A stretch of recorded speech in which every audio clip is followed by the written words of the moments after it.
국가데이터처의 조사 결과 지난해 12월 기준 개인 사업자의 평균 대출액은 1억 7,892만 원입니다.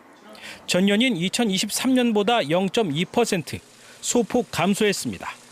문제는 연체율입니다.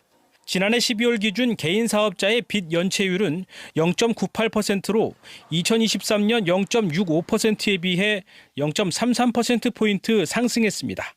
연체율도 상승폭도 지난 2017년 관련 통계를 내기 시작한 이후 가장 높은 수준입니다.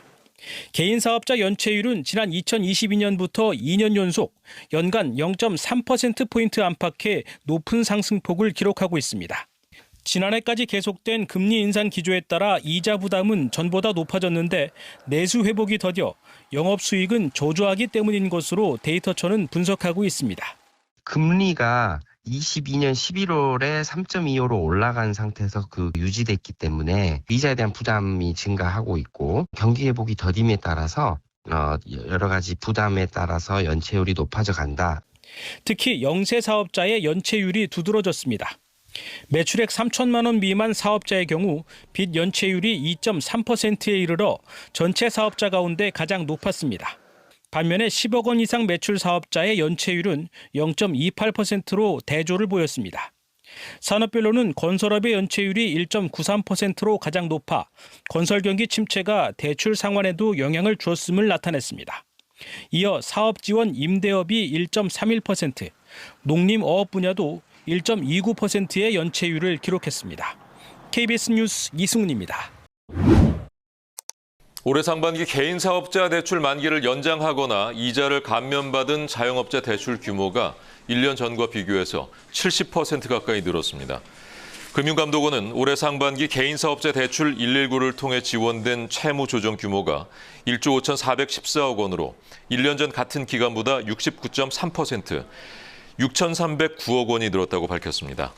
개인 사업자 대출 119는 빚 갚기 어려운 개인 사업자를 대상으로 만기 연장과 이자 유예 등을 통해서 상환 부담을 덜어주는 은행권 자율 채무 조정 프로그램입니다.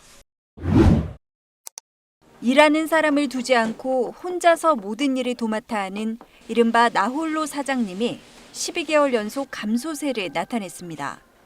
통계청은 지난달 고용원이 없는 자영업자 수가 430만 6천 명으로 집계돼 12개월 연속 줄어들었다고 밝혔습니다. 이렇게 나홀로 사장님이 12개월째 감소한 건 5년여 만에 처음입니다. 코로나 사태 이후 매출을 회복하지 못했는데 내수 침체가 장기화되면서 자영업자들을 더 힘들게 했다는 겁니다. 여기에 근근히 대출로 버텨오던 1인 자영업자들이 고금리 속에 대출 상환 시기를 맞자 결국 폐업을 택한 경우가 적지 않다는 분석도 나옵니다. 실제 폐업을 사유로 소상공인에게 지급된 노란우산 공제금은 증가 추세를 보이고 있습니다.